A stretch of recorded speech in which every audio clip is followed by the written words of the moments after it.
Hello! Much excitement today, a new quad. I always love it when a new quad arrives. This one from AuroraRC is called the QAV105 and I was excited about it because it had the RunCam microswitch built in, but that's before I saw it as well. You can have a look at it in this box here, and it is a thing of absolute beauty. Never before have I seen something that looks like it's a 220 size quad that's literally shrunken in the wash. Everything about it just looks really nice. Crucially, as I said, this is a RunCam Micro Swift with a 2.1mm lens in the front, which means you don't have to fit an aftermarket camera. This is going to be fantastic images, which I'm really pleased to see. It's got a kind of weird, you're kind of used to the 20mm by 20mm stacks. This is like 25 by 20. These boards are actually rectangular. And it's got 1105 7000 kV motors. It says it will support 2 and 3S. 3S, I initially thought that sounds a bit heavy for that kV motor, but we see how it goes. Got a JST plug here. Crucially, this version of it, which Banggood sell, doesn't have any receiver in it, so we need to add something aftermarket. So I've got two things for that. The first here is I happen to have a FreeSky XM Plus lying around. I think this sort of thing would be fine on the slightly smaller XM, but I don't have one lying around, so this will do. Happily, in the box, in the little accessories bit, it has this little pre-wired bit there, which looks like it plugs into this UART at the front, so I can just plug that in and join some of the cables up together. So I did just notice there seems to be one issue on the board that I could see. There seems to be a integrated VTX, because obviously it's got the antenna here, and it's got like an IPX connector, which it just seems to have popped out despite the glue there, so I'll just pop that back in. But just worth checking out before you start that everything's plugged in as you expect it to. Talking of which, the motors, instead of being soldered onto an EC board, they bought these connectors, which is actually quite neat. The wiring is very nicely done. I did notice something missing, which is normal to find on the micros these days. No LEDs at the back, and more crucially, there's no beeper. Now, with something of this size in black, if you go out with a beeper, you are really taking your life in your hands. Now, although you might be able to do sort of the ESC motor beaconing, these are not big motors. That's going to be very quiet. So we're going to need to get something on there. Battery's a little bit different as well. We've got these little elasticated straps, although it feels to me we'd probably need something on the top there just to stop it slipping around. And finally, lovely thing in the box, we seem to have Gemfan 2035s, my favourite prop for the micros. Also, on this integrated VTX thing, I'm not sure how you change channel. There's a little button here, but quite how you tell what channel you're on or what band you're on, I've no idea. We'll hopefully sort that out. I mean, what is missing from the box is any semblance of instructions or stuff. So all I've got at the moment is the sort of pinouts on the Banggood website that tell me what the UARTs are and what things do, but the rest of it I'm not sure of. Anyway, let's get this down. Let's get the receiver in. Let's get it onto Betaflight just to see what's going on. Get these props on and fly it, because I'm really looking forward to it. So just while I got the top off, I thought it was a good time just to show the bits we've got here. We've got a beeper connection here on the board. This is where the camera connects, which is off at the moment, and this is the other UART where we need to plug in our S-Bus controller. Now, there was no documentation about the way the VTX works. Let me just get that out of the way. So let me plug in a battery and I'll show you what I've found so far, hopefully to stop other people trying to work it out for themselves as well.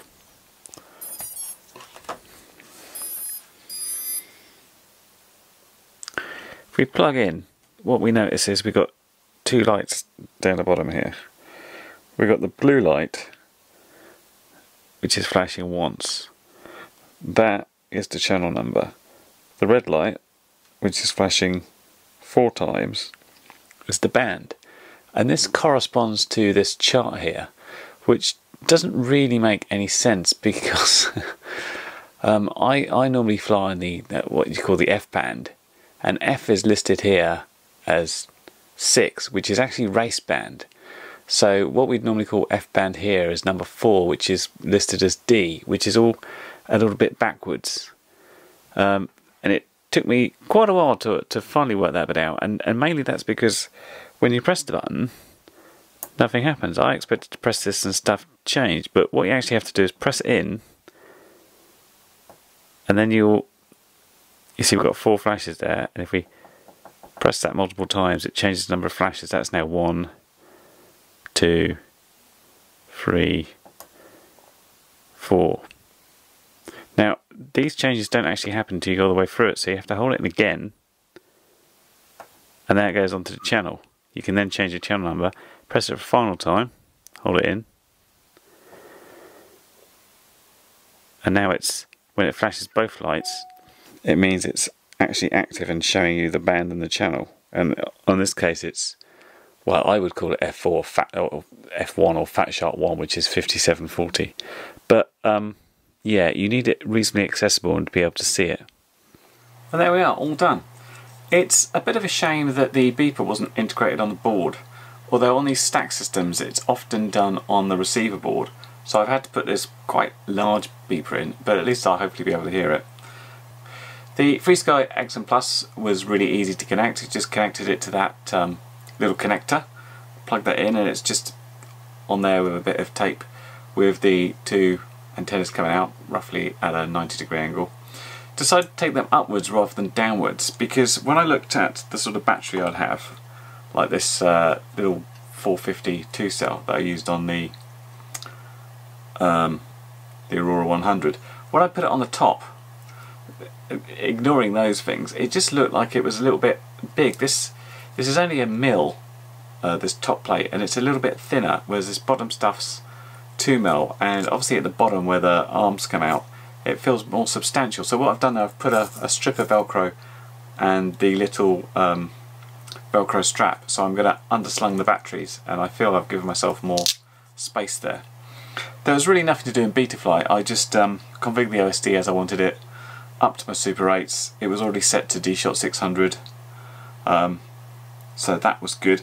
The Runcam Micro, that is just about the maximum angle, because as you angle it back, the connectors sort of bash into the flight controller. It's about 20-25 degrees. It's not huge, but at least it's wide angle, so we'll see how that one goes. The thing I did find, I thought when I looked in the bag, they look like Gemfan 2035s. They are not. They are 2435s. Here's a Gemfan, and you can see they're a little bit bigger, these ones, but you've always got the option to do those. But all I need to do now is yeah, fly it. All configured up, bound, got my mode set. Let's see how this goes. Well, we're out of the field. We've got the little quad. I've realised I've got here, and I came here because there was a bit of a weather window, if you can, or even a weather window, and if you can have a look, you see it's actually looking quite nice, but it's a bit of a wind and it's really nippy. I'm quite pleased mini quad batteries don't last too long, because I can't keep my thumbs out in this air. Anyway, let's have a bit of a line of sight just to make sure it works okay, and then we'll go do some FPV. FPV, I can't speak, it's too cold. Okay, hopefully you can see this. Let's have a go. It's actually just in angle mode at the moment. Right, it seems fine. Quick punch. Whoa. A little bit of noise from the props. There is some wind. That'll do for me. It flies. Let's FPV this thing. So, on to the maiden FPV flight, and up we go. And what can I say about it? Well, it felt kind of familiar. It felt very predictable, which is a great thing. A little bit flying the Aurora 100. Felt very agile, had a lot of power behind it, can really sort of turn it on a dime, which is all excellent things. And of course the picture from the Runcam Micro Swift is just well, I say one step above, many steps above your normal all-in-one camera. So that was absolutely fabulous to have. Now I do notice on this, and I was noticing at the time, there was some breakup along the ways, especially going a little bit of distance, which I wouldn't have normally expected. One of the issues I think with this quad is its little linear antenna for the VTX is quite short, so I don't have it in a particularly good position where I've only got a little bit of wire sticking above the frame there, so that's quite easy for it to get blocked, as it was doing a few times coming along here. And you'll see some interference here where you might not expect that to be. Seem to have a really fair turn of speed, absolutely no complaints there. Already, you know, a couple of minutes into flight one, and I'm thinking, yep, this is easy, this is good fun to fly, and it's fantastic, quite frankly. Now, as I said, there was a fair amount of gusty old wind on this day, but even though I think it's handling it pretty well, it's fairly smooth. Haven't touched the PIDs apart from altering my super rate, so I've got a little bit more speed on the roll and pitch, and the yaw in fact when I want it, which is great. But I don't really think there's that much to tune here. I think this size quad in some wind is going to equal a bit of bobbly sort of flight on occasion. It just felt so locked in though, and so easy to just do what you want, and you always had that power just ready to go to get you out of trouble, so you can try all sorts, and you could be fairly happy that, you know, it wasn't going to come unstuck. Now I must mention, of course, that if you can see the top left and top right, you'll see there's something blocking the screen. This is the little standoffs on the frame, which at the max camera angle are actually present there. So this is going to wind some people up. Immediately when I saw it, I was like, oh, that's a pain. And then I really didn't notice it because I was sort of focused on the middle of the screen. But it is there. You can obviously lower the camera angle if you don't like it, but be aware. This is England in the autumn time, and the sun is fairly low and doesn't really get up very high at this point. And it's doing a fine job. I mean, this is just, I've talked about the little run cam micros with many times before, and it's really worth having. It's so great to see it already installed on one of these quads instead of you having to try and figure out how you're going to fit it in there and change the VTX. I'm on flight 2 now, and nothing really changed. I'm just messing around, having a good deal of fun, seeing what it can do, and loving it. I even managed to get in a crash just by hitting that twig there. No damage though, it just went down. I picked it up again and it was all fine and good to go afterwards. Took 5 lipos with me, all in all, just to have a good old thrash around. Now, I was getting around 3 minutes, kind of depending what I was doing with the throttle. So I was going to say, you know, it's great, but I don't know if these props were very efficient. But then I kind of thought, well, is that fair? Have I really done anything but really sort of mashed the stick? So what I decided to do with my last battery, which was a little 552 cell I use on the Aurora, this was got the mix of 450s and 550s, is just fly it kind of gentle, so just above sort of half throttle, but not just hovering. I'm going round and round the field, and you can see I've speeded this up so it's not boring, just to see what it would do. And I have to admit, by lap 2 I was bored. It's just flying around in circles, but round and round we go, and you know, lap 3 and 4 I was starting to lose the will to live, just willing the battery to drop. But it was quite interesting to see what a difference it made, because sometimes in sort of flying or doing these things, it's almost like the throttle should be a switch. It's either all the way on or it's completely off, with almost nowhere in between, it would seem. So I flew along until I started to sort of hit the just touching the 6.6, because I know although I'll hit 6.6 and under doing some big throttle maneuvers, when I'm doing that on minimal throttle, that means the battery's had it, and at 6.6 on these things it will start to drop pretty quickly. So I decided to come in ASAP, and you can see it dropping down as we go now, quite rapidly. But you know, it did pretty good. Let's call it 7 minutes. Well, that flew brilliantly. What a little fantastic performer this is. Now, the one thing I'll be looking at is the placement of the antenna. As you see, I've just got this little stubby bit sticking up out there because I wasn't sure if I was putting the battery on top or not. But I could either put this up through here to create a little bit more height, or I've also got these little skews. I actually picked these up for trying on the VTX03, and they've got I think is it UFL or IPEX? I've heard them described as both. Same sort of connector, and that could come up there quite nicely. But I'll try placing that one first, because obviously in a crash there's much less damage going on. So I've said, is this the best out-of-the-box micro quad?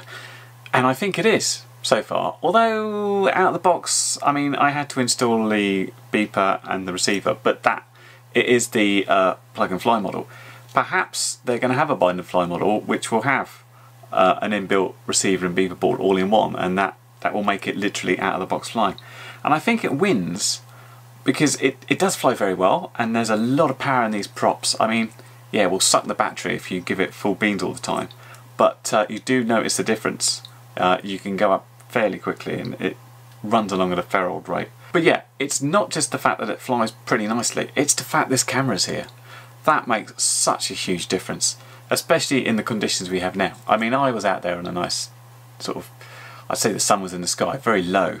But when we're sort of in those conditions, either low sun or dodgy light, those all-in-one cameras, these little guys, they kind of suck massively. So this is a must, and the fact this is in there is fantastic. The thing I'm not convinced about is this 1105 7000 kV will take a 3S.